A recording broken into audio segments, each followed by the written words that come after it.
Bom dia, tarde, noite, madrugada, dependendo do horário que você estiver assistindo. Eu estou com a Tawane. É Tawane Tawane. Catan. Tawane Catan. Salgueiro, ainda tem o Salgueiro no Da onde sobrenome. vem esse nome? O Catan e o Salgueiro? O Salgueiro é português. Tawane Catan, de onde vem isso? Tawane é bem diferente. Indígena. Hã? É indígena. Ah. É indígena, minha mãe disse que eu que escolhi, vai entender, né? E ela brinca. É indígena, mas ela não simplesmente apareceu na cabeça dela. Não teve muita referência, assim. O Catan é árabe, a família da minha mãe, que é árabe, na verdade, do pai dela, né? Então, os bisavós tudo vieram de Beirute, lá do Líbano. Uhum. É o Catan. Meu avô se chamava Nassim Catan. Daí acho que vem a parte árabe. Aí a parte da minha avó é espanhola, que é o Sanches. Só que minha mãe não quis o Sanches, ou tiraram dela, e aí não passou para mim. Mas o Salgueiro é do meu pai. É a família do meu pai. E você é nascida e criada aí, em São Paulo? Sim, total. E não conheço nem um terço da cidade. Eu moro aqui. Mas você conhece outros lugares do Rio, Santa Catarina, sei lá? Sim, fui para Santa Catarina, já fui para o Rio. Passei o Ano Novo nos dois, inclusive. Só que no Rio eu passei Ano Novo no Rio de Janeiro mesmo, lá na Barra. Agora, em Santa Catarina, era uma praiazinha, assim, bem praiazinha deserta, sabe? Que bom. Os tios meus que têm casa lá, eles falaram pra gente ir, a gente acabou... Tem muita gente, a minha família é grande. Então, essa é a família de Santos que chamou a gente, aí a gente foi no Ano Novo. Mas é bem gostoso. Tava frio pra caramba, eu fiquei chocada, o frio que faz lá. Quando você quiser expiar seus pecados, você passa o Ano Novo em Copacabana. Então, eu passei, né? Esse aí é o extremo oposto, assim, impressionante. Eu suava andando na rua, mas é diferente, assim, o calor. Porque está perto da praia. Ainda é um calor um pouco mais agradável, eu diria. Aqui, quando faz muito calor, é difícil, cara. A gente andando na rua é complicado. É muito, muito complicado. Eu já estive aí. Também eu sei como é que é. Como é que você começou a se interessar? Você deve ter mais ou menos a minha idade, e a gente assistia. A gente tinha show da Xuxa, Rede Manchete, essas coisas todas. Então a gente tinha muita televisão para assistir, um monte de desenho. Como é que você deixou essas coisas, que são muito mais dinâmicas, de lado, para abrir um livro que, no final das contas, é um monte de letrinhas e gostar daquilo? Então, pelo que eu me lembro, eu comecei na escolinha, porque eu não gostava de matemática, isso já ajudava. Então, eu sempre tive afinidade. Eu sentei do lado de uma estante por alguns anos no prezinho, assim. Prezinho, primeira série, até um pouco antes. Então, nesse processo de alfabetização, eu sentava do lado de uma estante de livros e tinham vários gibis. Então, eu pegava o gibi e lia na aula que eu não gostava, que era matemática. Eu acho que foi um pouco dessa necessidade e eu comecei a gostar. Fora que em casa, principalmente na casa dos meus avós, sempre foi cheio de livro. Até hoje, eu herdei aí um pouco da coleção do meu avô. Então, ele chegou até a encadernar algumas fábulas, sabe? Que ele tinha, bem antigas. Imagina, aqueles desenhos bem feitos, sabe? Uma coisa bem elaborada. E aí, ele encadernou e ele lia para mim, quando era criança. Somando a tudo isso, né, tem o fato de que a minha avó sempre pegou no meu pé com relação à escola e ao português. Uhum. Por mais que ela não tivesse ali uma forma de se expressar tão culta, pelo contrário, na verdade, a gente sabe que essa geração era bem pobre, né? Teve uma parte da minha família aí que, no começo, assim, quando criança, até adolescência, fase inicial adulta, sofreu muito por conta de tem muitos filhos, sempre tem muita gente, óbvio que isso não é uma causa, mas é uma circunstância. Então, isso e toda a questão econômica era muito mais distante do que a gente tem hoje. A gente tem muito mais facilidade. E mesmo ela não sendo craque no português, não tendo assim uma escrita maravilhosa, ela pegava no meu pé, ela me fazia escrever certinho a caligrafia e perguntava o que eu aprendi na escola, e eu gostava de falar o que eu aprendi. E assim foi. Aí eu fui pegando os livros, mas você sabe que eu tive um distanciamento muito grande dessas leituras de fábulas, quer dizer, fábula não, mas mais pra frente, literatura, por conta, assim, acho que na escola eu gostava, eu sempre gostei de português, desde essa fase que eu expliquei, e na escola eu também curtia. Quando a gente começou a conhecer a poesia, assim, que foi mais no ensino fundamental, pro ensino médio, eu gostava também. Mas engraçado que foi a fase que eu mais me afastei.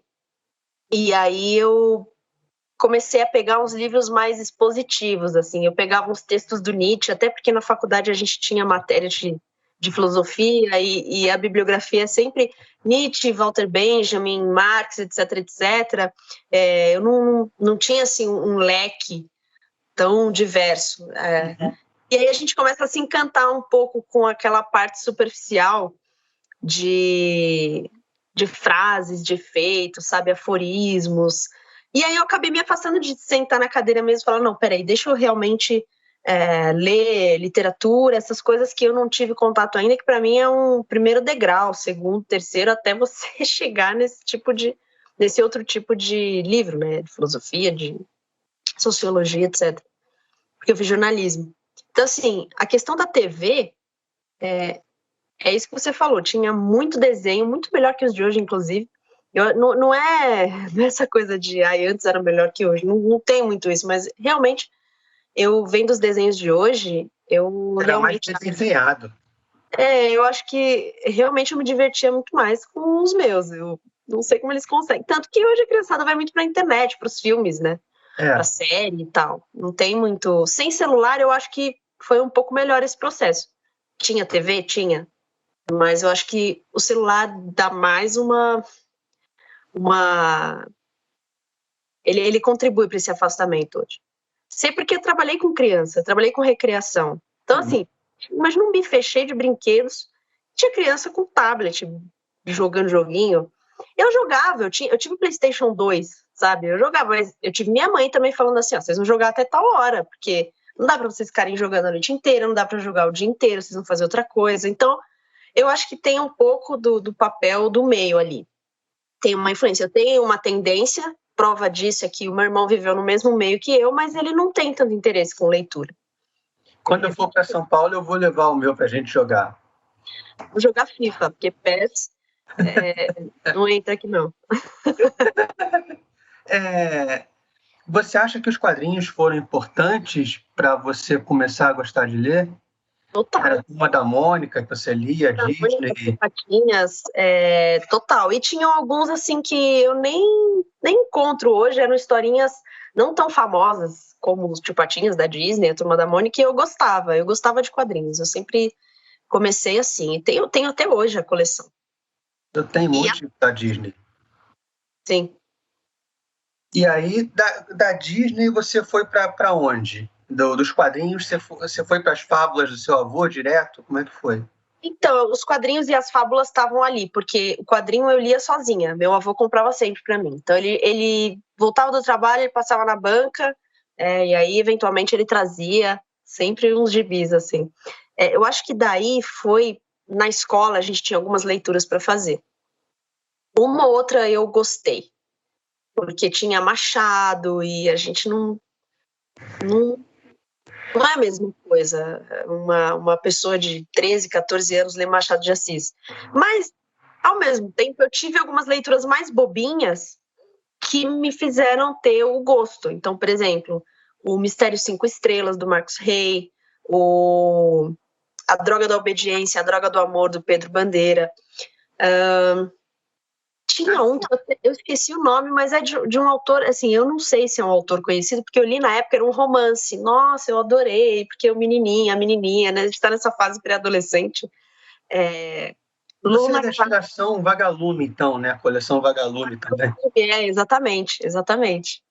E a Ilha do Tesouro também, eu lembro que eu gostei muito por ser aventura. Eu acho que é isso, eu acho que o começo ele tem que ter um pouco do gosto. Mas não dá para você ter esse gosto com Machado de Assis, não dá para criar. Ele já é um gosto refinado já. Já é um gosto que passou pelas fases de experimentação mesmo. Não dá para você olhar e falar, nossa, Começar pelo Machado não dá. Hã? Começar pelo Machado não dá. Eu acho difícil. A não ser que a pessoa já tenha, assim, uma concepção diferente e se afine ali com a linguagem e vá fundo, eu acho difícil. Tem gente que leu, sei lá, Dostoiévski na adolescência, achou o máximo e foi. Mas é raro, é difícil. O Felipe, ele leu o Érico Veríssimo na adolescência. Eu não li até hoje. Eu tô lendo, inclusive. Tô ainda no terceiro livro, tem mais 4, do Tempo e o Vento, né?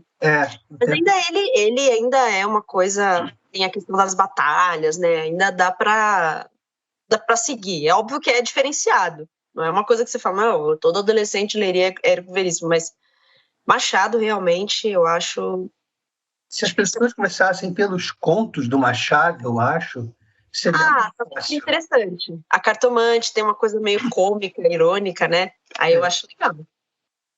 A Teoria do Medalhão, que eu gosto demais. Então seria... E aí você está lendo essas coisas mais bobinhas. Qual foi a primeira coisa que você leu mais séria e por que você quis ler uma coisa mais séria? Primeira...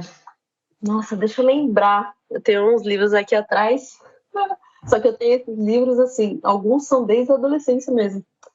Cara, eu acho que o primeiro livro... Eu tentei, assim... Na adolescência, a gente teve um pouco de filosofia, então tinham esses nomes, né? Nietzsche, Descartes e tal.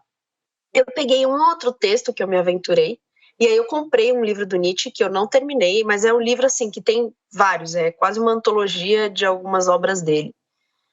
Eu vou considerar o livro mais sério que eu tentei ler, mas assim, de literatura, eu acho que não é considerado juvenil, a Jane Austen, eu posso considerar, que foi Orgulho e Preconceito. Que eu me lembre, assim, acho que eu tinha 20, que eu falei assim, não, legal, essa literatura eu consegui ver realmente a teoria que fala, não, porque a literatura, ela fala dos dramas humanos, não é só uma coisa que está descolada da realidade, pelo contrário. Então, quando eu li a Jane Austen, Orgulho e Preconceito e Razão e Sensibilidade, que foi um pouco consecutivo, aí eu vi realmente o que fazia a literatura, o que realmente ela dizia. Falei, caramba, eu me identifiquei não só com um diálogo, eu me identifiquei com a personagem, com o traço da personagem, com a forma que ela encara um relacionamento, que é no caso de Orgulho e Preconceito e de Razão e Sensibilidade. Eu acho que foi a Jane Austen, sim. Foi um marco para mim. Filosofia foi um negócio que você começou na escola, mas depois da escola você não trilhou um caminho, não escolheu assim uma coisa. Vou seguir por aqui, vou começar por esse autor. Não, eu nunca tive muita ordem. Eu não sou uma pessoa disciplinada, pelo contrário. Eu me distraio. Lógico, se eu tenho que fazer esse trabalho, vou entregar e tal, tudo bem. Mas é uma coisa que eu tenho que fazer com esforço, não é uma coisa que eu faço de olhos fechados. Eu tenho conhecidos, assim, até familiares que, eu tenho que fazer isso aqui, eu vou fazer e tá tudo certo. Eu consigo fazer isso de maneira repetida por vários dias, eu não. Em determinado momento eu me canso, eu entro numa rotina e falo, putz, aí abre o meu leque de interesses, eu sou uma pessoa que tem vários interesses, então é um desafio para mim, não é uma coisa completamente simples. E eu não segui, eu olhei e falei assim, eu vou ler, sei lá, Platão. Agora eu tenho muito mais essa concepção de que eu preciso ter um pouco de ordem. Tanto que eu tô pegando o Érico Veríssimo e lendo alguns contos do Machado, porque eu decidi que eu quero ler literatura brasileira. Então foi um start. Eu vou pegar a literatura brasileira, e aí às vezes eu encaixo um outro livro relacionado à teoria da leitura, né? Então, por exemplo, Como Ler Livros, do Mortimer Adler, A Vida Intelectual, Certilantes. Isso. De Magistro, Santo Agostinho, que não é fácil, mas conforme eu fui lendo no Como Ler Livros, tem essa coisa de que encarou um texto difícil, leia de uma vez, não precisa correr, mas leia de uma vez, e aí quando você lê pela segunda, você vai lembrar dos pontos, vai conseguir entender melhor, então eu fui seguindo. Mas a filosofia não teve um norte. Agora, depois que eu li Chesterton, aí isso foi despertando um pouco. Falei, caramba, o negócio é muito bom. E aí eu fui tendo um pouco dessa noção de ordem, enfim. A gente é com o tempo, cara. Eu vou dizer que... Chesterton, para mim, por enquanto, é só o Padre Brown. Uhum. Então, o Padre Brown já li. Eu já fui direto na ortodoxia, porque a gente estava fazendo chá com a gente na época. Uhum. E aí eles falaram, pô, não sei quem comentou na hora, e aí eu falei, pô, vou ler esse livro, né? Eles estão comentando, não estava ainda assim tão falado na internet em si, mas eu lembro que entre eles rolava muito esse papo do Chesterton. Eu falei, vou ler esse cara, aí eu li, nossa, foi um marco também. Tem até a musiquinha no chá com a gente do Chesterton, né? E Sim. Deve ser ideia do Felipe, aquilo ali. Olha, não sei quem teve ideia, mas é bem provável, porque é bem a cara dele. Não, foi bem legal. E para entrar na panela, você tem que ter uma carga literária boa. Na panela, não, no chá. Você não pode entrar no chá assim... nunca li nada na vida. Cara, eu vou dizer o seguinte... Uma bagagem cultural... É engraçado isso. O Chá com a Gente, ele, na verdade, ele foi... Eu não estava no dia em que ele foi criado, né? Até porque algumas pessoas da panela eu já conhecia antes. Por exemplo, o Carlos já conhecia antes. Na época, o Luciano, eu já conhecia antes. O Felipe e o resto da panela, o Daniel, todo mundo eu acabei conhecendo em 2018. Foi bem no período de eleição, então estava muito conturbado. Então, eu nem sei como que eles começaram a ideia de chá com a gente, mas assim, como eu convivi muito, o que eu posso dizer muitas ideias a gente tem assim, tomando um café. Então, a gente senta na mesa, e esse negócio que aconteceu? Comenta uma notícia, não sei o que, imagina se a gente fizesse isso, e começa assim. Então, eu imagino que o chá com a gente deve ter sido isso. Uns comentários engraçados, umas ideias, e surgiu. Aí o Carlos chegou para mim e falou, a gente está criando, a gente quer fazer um podcast que mistura entretenimento com literatura, com cultura pop, a gente quer fazer uma coisa meio alta literatura, mas também com piada e tal. E como a gente sempre saía, sempre frequentava a casa um do outro, aniversário um do outro, a gente sempre fez muita piada. O pessoal, assim... É engraçado que conhecendo um pouco dessa galera, até porque é na panela que o Flávio faz o senso em comum. Então, óbvio que é política mais voltada, vamos colocar no pacote à direita do lado ali, então, de maneira bem grosseira. Só que tem gente assim, tinha amigos meus, às vezes falam, você está encontrando alguns amigos bolsonaristas na época de 2018, falaram, cara, se vocês soubessem as besteiras que a gente fala ali na roda, vocês iam dar risada. Então, assim, a gente se encontrava, dava risada, falava besteira, fazia piada e tocava. Era isso. Tinha momentos sérios, mas não era uma coisa engessada. Então o chá começou assim, aí ele me chamou simplesmente, ele falou, por que você não topa? Só tem homem ali, é legal a menina, a gente brinca, faz piada, faz as leituras, aí eu topei. E aí, quando a gente começou, assim, eu lembro que tinha mais frequência, né? Aí os trabalhos na panela começaram a se intensificar e a gente deixou em off. Não sei se vai ter volta ou não, eu gostaria, porque é muito bacana, eu me divirto pra caramba, mas assim, não tem essa bagagem ultra... Pelo contrário, na verdade, eu sento ali e fico escutando, porque eles têm bastante, né? Tanto que eu fico brincando que eu sou a oprimida ali, porque eles têm muita... Eles são mais velhos, já viveram muita coisa, consumiram muita coisa da cultura, então eles têm muito mais leitura que eu. Não houve processo seletivo de quanto você leu, quanto você não leu. É claro que eles não iam chamar alguém que mal tem interesse na leitura, porque nem faz sentido, a pessoa não ia nem curtir fazer. Entendeu? Não ia dar. Mas assim, olha que bom. Eu não sei que maluquice é essa. Você chamando um monte de gente de alto nível aqui, aí ele resolveu me chamar para estragar o canal dele. Não sei como, achando aí que eu tenho uma hiper bagagem. Não, eu acho, mais do que eu, você com certeza tem. Você sabe me dizer da onde surgiu o nome Chá com a Gente? Eu acho que, como eu falei, eu não estava na mesa no dia que eles decidiram. Provavelmente deve ter sido, eles nem me contaram exatamente quem que decidiu. Ou eu não lembro se eles contaram. Mas provavelmente deve ter sido isso, tipo, a gente pode criar um programa para falar e dar pitaco, tipo, deixa com a gente, sabe assim? E aí começou. E como eles têm xícaras ali bem bonitas, sabe? Para café e para chá, deve ter rolado esse insight maluco, porque eles nunca me contaram exatamente por quê. Meu nome é um pouco intuitivo, né? Então eu não imagino se... Eu tô chutando aqui por conta de outras criações que eles fizeram, eu imagino como eles tenham feito. Você tem um conhecimento muito maior do que o meu, não sei nem como é que é a porta de entrada da panela, então... Muito elevado. Então você tem uma carga maior do que a minha. E você é amiga desse pessoal desde antes de 2018, né? Sim.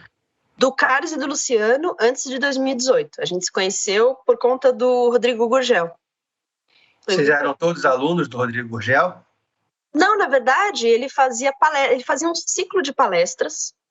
Eu não me lembro agora se era todo ano, tá? Mas eu lembro que eu vi no Facebook a chamada dele falando: a gente vai fazer um ciclo de palestras lá no Metrô Paraíso, que é bem perto da minha casa, aqui em São Paulo, região sul.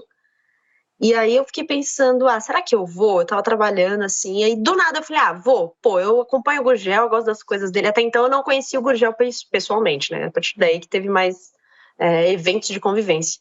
A partir daí eu fui. Aí eu fui no ciclo, imagina, intelectuais, fazendo palestras, muita gente foi lá, aí que eu conheci o Flávio pessoalmente, nossa, que interessante. Aí eu saí da palestra, pensei, bom, tá bom, né? Então, outro dia era toda quinta-feira. Outro dia eu volto, à noite, assim. Uhum. Aí eu ouço uma voz, assim, de um grupo de... E assim, maioria homem. Maioria gritante. E onde você vai? Onde você tá indo? Eu olhei e falei, estão falando comigo? Era o Carlos e uns amigos dele lá. Você vai? Quem é você? Você sai da palestra e não vai pro bar? Aí eu falei, putz, achei meu lugar, cara. Então, além da palestra, ainda tem o bar depois. Então, assim, aí a gente começou a se encontrar toda quinta-feira, porque na frente da Igreja Santa Generosa, que é onde a gente fazia, né, tem uma padaria.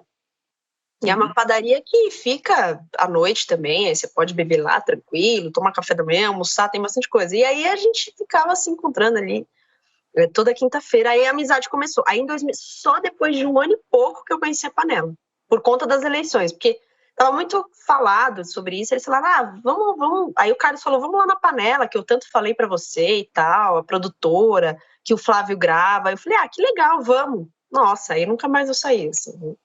Fiquei bastante tempo.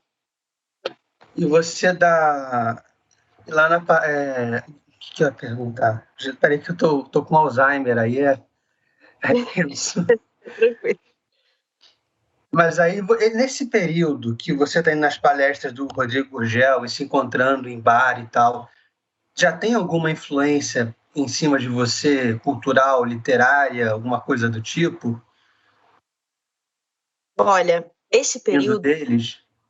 sim, na verdade demorou um pouquinho, porque nesse período eu estava finalizando a minha faculdade, estava fazendo TCC, e foi o ano que eu mais perdi amigos, né? O Flávio fala.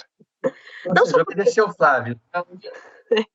Não porque eu já escutava os podcasts dele, né? Eu escutava e não o conhecia ainda antes das palestras.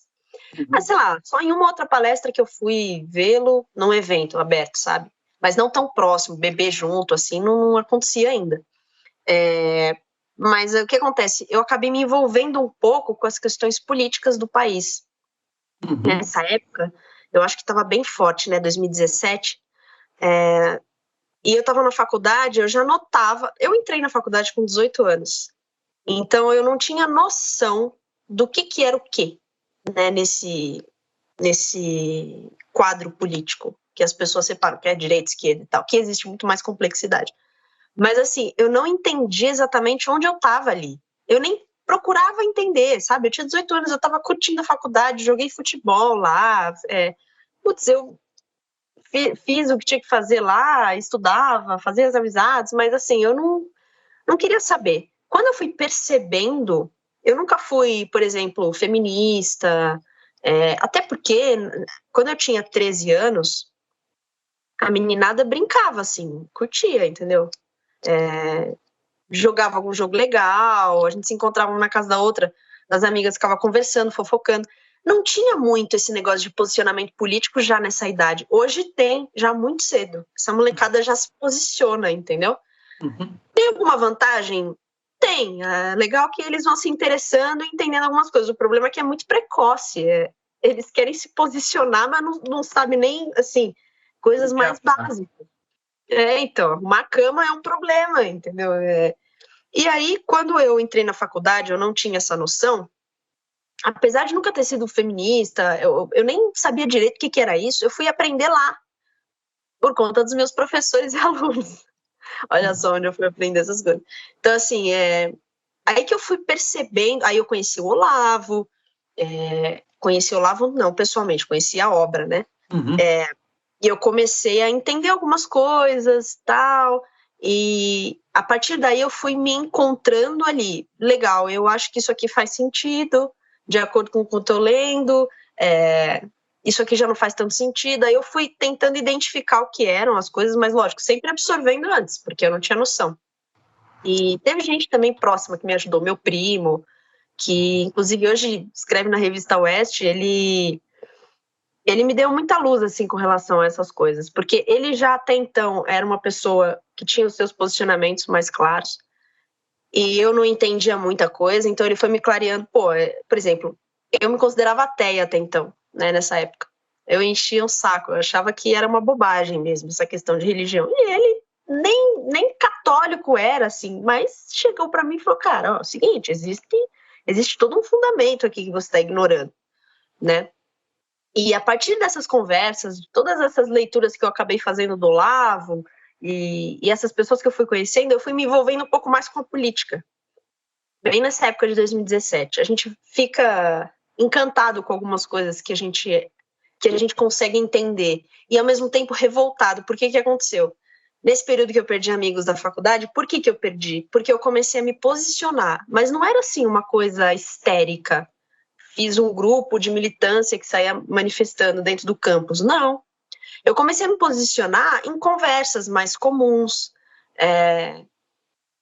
Na própria aula, eu fazia perguntas para o professor, a galera chiava, achava, pô, que absurdo perguntar um negócio desse, sabe? Ou seja, eram perguntas incômodas, né? Porque eu comecei a entender algumas coisas, né? E já que aquele era um ambiente supostamente para a gente discutir, para a gente questionar, né? Por exemplo, eu tive aula e trabalho sobre o poliamor. Isso aconteceu, meninos. Aconteceu mesmo. E nessa época eu já comecei a pensar, pô, mas espera aí, tem coisa errada. O que eu tô fazendo? Eu tô fazendo jornalismo, tenho aula sobre poliamor, sabe? E aí eu, assim, tive professores bons, mas você conta no dedo, assim, realmente as disciplinas que foram aproveitadas. Realmente isso aqui foi exposto, isso aqui foi explorado. E aí eu comecei a me envolver um pouco. E fazer postagem no Facebook, aí, porque eu já estava no nível de, assim, eu via, isso aí eu acho que é um erro, eu acho que tem uma imprudência. A pessoa tem que passar por isso, o jovem tem que passar por isso, mas eu acho que nem sempre, nem para tudo. A gente às vezes experimenta umas coisas, se encanta, se revolta e fica achando que vai mudar o mundo. Então é um pouco do outro lado da coisa, entendeu? Não era muito histérico, mas eu me envolvi a ponto de só falar disso, ficar vendo só sobre isso. E aí eu conheci muita gente até desse outro lado, completamente louco, gente louca, Anselmo. A direita tem muita gente maluca, é impressionante. E assim, tanto que eu nem consigo considerar, eu sou de direita, porque é tão complexa a coisa, sabe? Eu não consigo chegar e falar, eu sou não sei o quê. Não, eu prefiro num papo, a gente ter um tempo para conversar, para mastigar a coisa, do que chegar e falar assim, eu sou isso. Tá? E aí, nessa época que eu conheci os meninos, eu fui me afastando da política, porque eu fui percebendo que, assim, foi bom eu ver quem era meu amigo, quem não era nessa época da faculdade. Porque, por exemplo, até então, todo mundo chamava para cervejada. Vamos lá, tal. Tinha menino dando em cima, até então. Quando eu comecei a fazer o meu TCC, que era sobre o desarmamento, Eu comecei a ler a respeito, conheci o Benê, comecei a ver o outro lado da coisa. Aí não foi tão legal, entendeu? Não valeu tão a pena a amizade, a cervejada. E isso foi bom, mas ao mesmo tempo também eu me intoxiquei com algumas coisas, né, relacionadas à política. Não tem jeito. É uma escolha. Ou você vai e vê aquela sujeira e se envolve nela, ou você, assim, não tô falando que não existe ética, tô falando até para você, não quem tá lá dentro, eu que tô fora. Muita coisa, se você vai se arriscar a falar disso o tempo todo, a se envolver, a querer, não, porque a gente precisa mudar, você vai acabar se intoxicando um pouco. Porque é uma coisa que muda muito, muda demais, a gente sabe. Não tem uma... É o que eu brinco, assim, eu não confio no político, mas eu confio no personagem que o Tolkien descreve, porque é uma coisa, é uma possibilidade. E é uma possibilidade descrita. Eu sei o pensamento do cara, eu sei o pensamento do personagem, enfim, você entende a analogia? E aí, a partir disso que eu conheci os meninos, a partir dessa época de 2017, que aí veio o Gurgel, o Carlos, o Luciano, toda essa turma, eu comecei a frear um pouco os meus interesses na política, comecei a sair de cena, não postava mais nada, não opinava sobre nada, e bem antes do Bolsonaro ser eleito, assim, então às vezes penso assim, ai, nossa, as pessoas da direita agora estão silenciando, mas assim, eu me silenciei há muito mais tempo, muito antes dele entrar, da gente ter essa quebra, enfim. E aí foi esse processo, eu coloquei um freio e fui um pouquinho mais para a parte literária, que aí em paralelo já tinha a Jane Austen, aí eu conheci a Panela, aí eu me envolvi mais com música, eu ouvi muito mais coisas que eu não costumava ouvir, e participar desses papos mais descontraídos que a Panela sempre teve. Eu brinco que assim, eles sabem se divertir, são muito carismáticos nesse sentido, é impressionante. Eles envolvem bastante, então, mas é no bom sentido, né? Foi esse o processo. Foi bem natural. Deixa eu te perguntar uma coisa. Nesse meio louco de faculdade, você conheceu o Olavo. Como é que você chegou no Olavo? O que te fez se interessar? Foi meu primo que me apresentou. Que era uma pessoa de esquerda até o cursinho dele, né? Então, no cursinho, por incrível que pareça, teve um professor que falou, meu filho, vai estudar. E eu lembro que esse meu primo, ele fez a mesma faculdade que eu. Mesma faculdade, mesmo curso, só que ele estava em semestres diferentes, estava um pouquinho antes de mim. Não, aí um dia, na casa do meu tio, né, o pai dele, ele me mostrou o mínimo, né, o livro do Olavo, o mínimo que você precisa saber para não ser um idiota.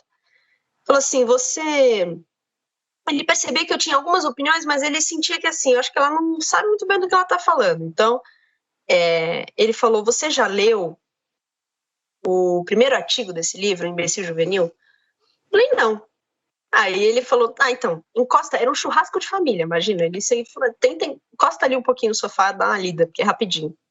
E aí, quando eu li, eu me identifiquei algumas pessoas que eu conheci e tal, eu falei, nossa, meu, primeiro que assim, o título desse livro já é desafiador, e eu gosto dessa coisa que desafia, que provoca. Esse lado do Olavo, eu acho que mexe, sabe?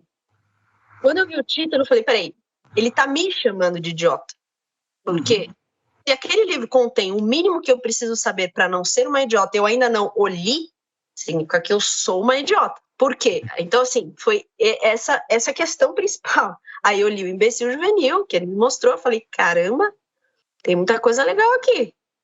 É uma precisão, né, que ele descreve, aí eu fiquei, assim, realmente impressionada. Foi a partir daí. Aí eu comecei a procurar vídeos no YouTube, e assim vai, né? O True Outspeak. Depois eu cheguei a fazer uma outra aula do Coffee, mas por conta do dia a dia, e também assim, a gente, não adianta, é tempo, a pessoa tem um tempo. Tem coisa que a gente vai priorizar hoje, que a gente vai falar, não, isso aqui não é inegociável no meu dia, tem coisa que não. Na época não era tão inegociável assim, mas eu ainda assim consumia as coisas dele e achava ele, assim, irretocável, era bem bacana. Foi assim que eu comecei, assim que eu conheci ele, e a partir do resto. O livro o Flávio lançou um livro sobre as manifestações logo depois, né? Você deve ter lido, suponho. Não li o livro dele ainda, nem deixa ele ver, não li. Cara, todo mundo que eu pergunto, não, do Flávio ainda não li. É mesmo? Não, mas eu vou Um ler. monte de gente, assim. É isso, Anselmo. Eu comecei a parar mesmo de ler essas coisas de política. Você não tá entendendo? O freio que eu quis dizer foi realmente parar. Eu parei de ter contato com essas coisas. No máximo, eu via um ou outro podcast. Entendeu? Eu falei, não, eu vou pra literatura e não vou ler esse livro. Aí depois eu comecei a flexibilizar. Pensei, tá bom, vai. Se eu ver que, pô, legal, tá no meu interesse, eu vou abrir uma brecha. Mas realmente foi um processo de, não vou ler, enquanto eu não entender algumas outras coisas. Em literatura, teve algum livro, assim, o primeiro sério foi o da Jane Austen, mas teve um que te marcou, assim, caramba, isso aqui é sensacional, eu me identifico muito com esse personagem, tipo, Olha, eu esse acho que livro foi um ponto de virada, esse livro aqui. o que marcou foi, acho que o primeiro marco foi a Jane Austen, porque esses dois livros dela que eu li, eu fiquei impressionada com a forma que ela caracterizava a personagem e como isso tinha aspectos da vida humana que eu não conseguiria viver nem descrever. Então eu falava, caramba, ela colocou situações aqui que eu posso muito bem passar algum dia. É essa a grande chave. Eu posso passar algum dia. Pronto, isso já está retratado aqui no meu imaginário. Já está pronto. Eu posso passar por isso algum dia. Esse foi o primeiro marco. Quando eu li Chesterton, que usa muito do recurso literário, poético, tanto que dá vontade de fixar as frases que ele coloca, né? Dá vontade da gente escrever na parede do quarto, assim.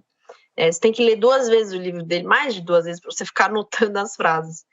Foi um outro marco que estava mais relacionado à religião, porque até então, né, como eu falei, me considerava ateia, achava que era bobeira, e aí foi um marco porque eu comecei a entender alguns aspectos filosóficos da religião que me pegaram, assim. E ele consegue te mostrar na realidade, né? Ele não simplesmente teoriza, ele fala assim, bom, vou te dar um exemplo, e o exemplo que ele dá, ele usa recurso literário para fazer. Ou seja, ele te deixa visualizar, ele coloca imagens ali e é um livro de filosofia, né? Então, esse me marcou muito. Agora, na literatura, por assim dizer, romance, por exemplo, eu li A Morte de Ivan Ilitch, do Tolstói. Eu tô para ler esse. É, pouco antes, eu tinha lido metade de Crime e Castigo. Uhum. Eu percebi a diferença de linguagem dos dois, o Dostoiévski, inclusive eu parei, porque eu pensei, eu não vou aproveitar esse livro ainda. Então eu parei, larguei e falei, eu vou recomeçar algum dia, mas antes eu vou pegar as novelas dele. Foi escolha minha. Tem gente que faz ao contrário, tem gente que começa já pelos Irmãos Karamazov e vai tranquilo. Eu não. Então eu pensei, eu vou pegar algumas novelas do Dostoiévski. E aí eu li o Tolstói, aí eu senti a diferença da linguagem. Só que o Tolstói, A Morte de Ivan Ilitch tinha uma novela, né? Não chega, acho que nem ser um romance, porque é menor. Então eu li, assim, de uma vez, tranquilo, gostei pra caramba. Realmente ele consegue... eu preciso ler pela segunda vez, porque é um romance que você tem muita coisa para aproveitar, sabe? Uhum. Como ele coloca o sujeito ali no leito, eu não vou te dar spoilers, mas é sobre a morte do Ivan Ilitch, não tem muito o que fazer nesse O sentido. Mas Luciano falou um pouco desse livro no passado, no último. uhum. Ah, que legal. Não, então, cara, você repensa mesmo, teu lugar aqui na tua carreira, na tua casa, enfim, né, nos teus relacionamentos. Fala, peraí, eu não quero morrer como ele, não. Chega a ser um contra-exemplo, né? Então, eu acho que eles me marcaram por conta disso, por conta da descrição, por mais que eu tenha lido metade do Crime e Castigo, pelo amor de Deus, do jeito que ele coloca a cena mesmo do Raskolnikov matando a senhora, já é um negócio que mexe, assim, não é uma coisa leve. Até mesmo o pesadelo do Raskolnikov, que viu o cavalo ser torturado, que inclusive é a cena que o Nietzsche vê, o ponto, o Nietzsche na vida real mesmo, pelo menos é o que falam. Ele vê o cavalo sendo torturado, porque até então é uma coincidência, mas não é uma coisa tão maluca de acontecer, né? Uhum. Era comum ter cavalos, né? Então alguém ia pegar a pesada ali com o cavalo alguma vez, não é uma coisa incrível, mas a coincidência esse pesadelo que no livro do Dostoiévski o Raskolnikov teve, o Nietzsche viu essa cena do cavalo sendo torturado e ele fica alucinado. Ele pede o controle, vai até lá, briga com o cocheiro e tal. É interessante, né, isso acontecer na vida real. Então são... E também pro lado brasileiro da coisa, o próprio Machado me impressiona. A forma que ele descreve uma coisa tão simples, nos contos dele. O Drummond, porque até então eu não lia poesia, né? Eu gostava, assim, no colégio, de uma ou outra que a professora mostrava, achava interessante, tentava até escrever. A gente tem que ter essa fase de tentar fazer poesia na pré-adolescência. Uhum. E o Drummond foi o cara que me ensinou, assim, foi o professor. Falou, vem cá, você vai entender o que é isso. E aí, quando eu comecei a ler Drummond, tanto que eu tenho aí Ai, não tá aqui. Aqui, ó. Essa reunião, tá vendo, de 23 antologias dele, cara, foi também um marco aí mais pro lado da poesia. Não sou uma leitora, nossa, leio todos os dias poesia, mas foi o cara que me ensinou a gostar, você vê que coisa. E também porque você tem algumas poesias declamadas dele pelo Paulo Altran no YouTube, esse é o Carlos que me mostrou, ele falou, cara, vê o Paulo Altran declamando Drummond, você vai ficar mais apaixonado, ainda é impressionante. E aí acabei conhecendo outros poetas, Manuel Bandeira, etc, mas eu acho que os marcos foram esses escritores me impressionam. O próprio Érico Veríssimo, que eu tô lendo, tem ele mostra ali, de geração em geração, né, você percebe as características de um filho, que tá no 3º livro da saga, que vê, aí você fica assim, peraí, essa característica é de fulano, você consegue identificar isso, e você leva isso para você. É impressionante o espelho que ele pessoas do seu dia a dia nas obras. Fala, o que eu tenho então do meu bisavô, da minha bisavó, dos meus avós, o que eu preciso fazer para mudar isso daqui que eu tenho por pressão.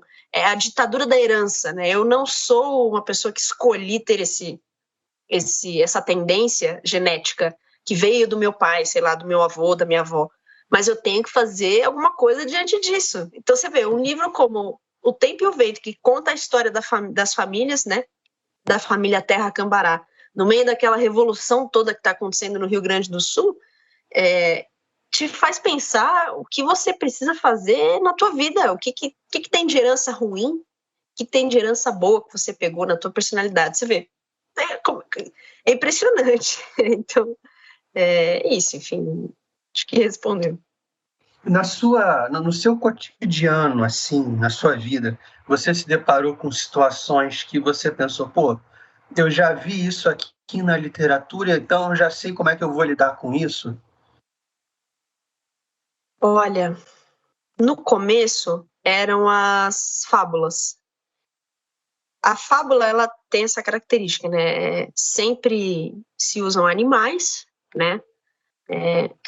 Diferente dos contos de fada, mas tem essa semelhança, pelo menos ontológica, eu diria, né? A natureza, eu acho que é a mesma, que é demonstrar a realidade de uma maneira bem lúdica, mas a fábula, ela tem sempre a moral no final. Então, por exemplo, aquela história dos ratinhos que se encontram, é o conselho dos ratos, né? Então eles se encontram e falam assim, gente, a gente precisa dar um jeito de...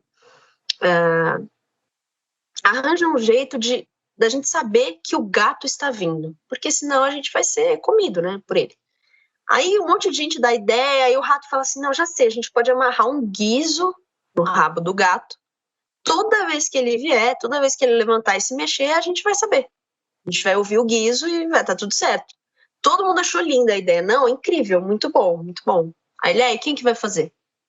Aí, não, eu não sei, né? Não sei fazer isso. Aí eu não pensei nesse lado. Ninguém queria fazer. E moral da história, estava escrito. Falar é fácil, fazer é outra conversa. Você vê, a frase era exatamente essa. Falar é fácil, fazer é outra conversa. Eu li isso, eu tinha, sei lá, 6 anos. Eu lembro até hoje. E eu lembro de situações com os meus amiguinhos. Isso é bem assim, tá bem forte na minha memória. Situações dos meus amiguinhos, que eles queriam fazer isso, queriam fazer aquilo. Gente, a gente podia fazer isso, fazer aquilo, mas ninguém fazia no fim. Pensava, caramba, realmente, a gente precisa fazer as coisas. A gente só fala. Eu lembrava das fábulas. Agora, numa literatura um pouco mais séria, a própria Jane Austen era razão e sensibilidade. Porque as irmãs, né, a Elinor e a Marianne, cada uma representa a razão, que é a Elinor, e a outra representa a sensibilidade, que é a Marianne. As duas têm relacionamentos amorosos, familiares, sociais. Cada uma lida de uma forma. Uhum. Então, a Marianne, que é sensível, até a descrição que a Jane Austen coloca dela encontrando o sujeito, né? É romântica, é uma coisa emotiva, tem sentido, tem tato, quer dizer, ela tá num campo aberto, aí ela tropeça, cai, aí o cara vai lá ajudá-la, pega na mão, aí levanta, aí fala com ela, então tem toda essa coisa. Ela olha para ele e acha aquele gesto incrível, como se fosse a melhor coisa que aconteceu da vida dela. A Elinor já conhece o sujeito dentro da casa, com a presença da família, então tem uma coisa mais formal, mais racional. Ela pensa sempre nas qualidades do sujeito, nos defeitos, conforme ela vai conhecendo. O que ele tem de bom, o que eu posso... É uma conta, né? Que é essa coisa racional. O que será que... É a mente te preparando. O roteiro é esse. Então, a gente tem que ir. Pouco importava assim, se ela estava muito apaixonada, pouco apaixonada, se ela não sentia tanta coisa. A outra se arriscava mais, porque não importava o que ela tinha que preparar como roteiro, ela tinha que viver aquilo. Entendi. E isso aí, identificando super.